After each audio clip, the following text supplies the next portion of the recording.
A vision of a tall, steep cliff. During that period, a monk friend and I were on Thudanga together. We would stay 1 or 2 nights in each location. If a particular spot was conducive to mental cultivation, pavana, we would stay longer. We journeyed on, stopping to sleep wherever we found ourselves when the skies darkened. In some places, there weren't any people's homes nearby. We would wake up very early and continue walking until we encountered people's homes, but by that time it was already too late.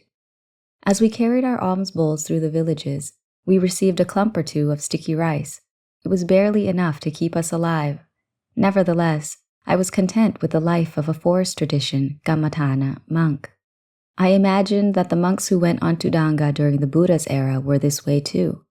To receive food that you like is rare, but even though this characterized my experience, some days I was full, some days I wasn't, some days I got to eat, some days I didn't consider it a big deal. All I wanted was to make it through the day or night. As my mind, citta, entered a serene state one night, I experienced a vision, nimitta. I saw a tall mountain that extended beyond my line of sight. The cliff face was as steep and high as the mountain ridge and appeared so flat and smooth that it shined. There were millions of people there. A voice announced, "Whoever wishes to be free of suffering in this endless cycle of rebirth, vata samsara, must scale this cliff. Once you reach the pinnacle, you will never be reborn in the human world again." This announcement played on a continuous loop. There were 3 types of people there. One type paid no attention to the announcement. They sauntered back and forth without any aim or direction.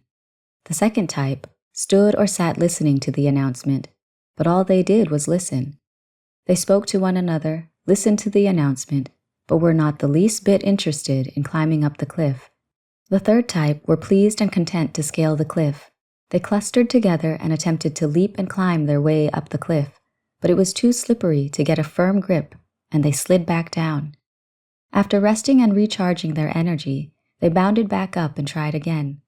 I didn't see a single person ascend to the top of the cliff. At that moment, I was confident that I could definitely climb to the top of the cliff. I made my way through the crowd to the cliff, placed my palms together at my chest, and made an asseveration of truth, adhitthana. If I am destined to be free from suffering in this lifetime, may I climb all the way to the top of this cliff. After making my resolution, I gathered my strength and leapt up 6 meters. My hands and feet stuck to the sheer face like glue. Then, drawing from all the energy I had in my body and mind, I ran as fast as lightning up the cliff face. I didn't stop to rest at all. I made it to the top of the cliff and turned to glance down at the sea of people. I waved to them and said, "I made it to the top." Many people yelled, "Help, help!" and many placed their palms together at their chests and said, "We rejoice anumodhana with you." Then the voice announced, "You must follow this path. This is the path to the ultimate end.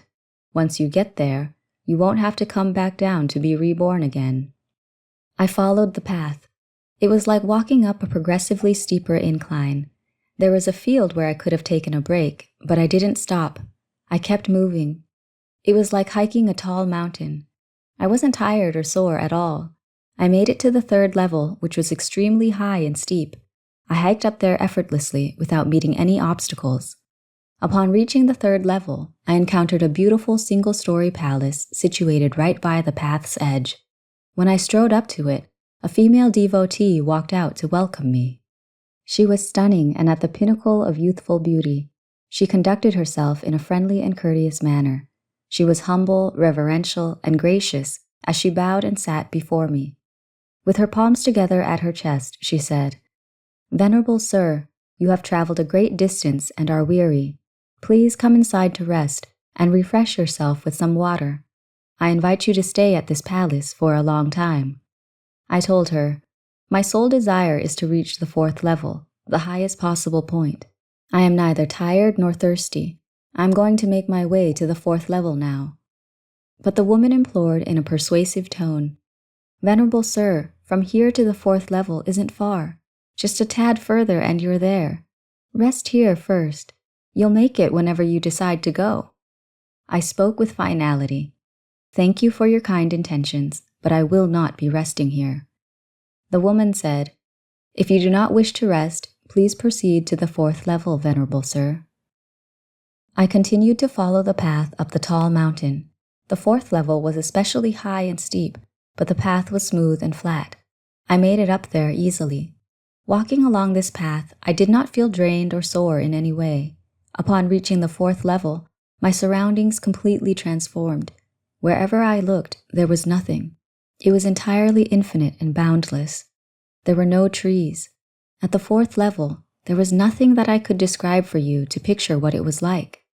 There are no worldly conventions, sammuti, to define or compare it to that would do it justice, because it was a place of nothingness.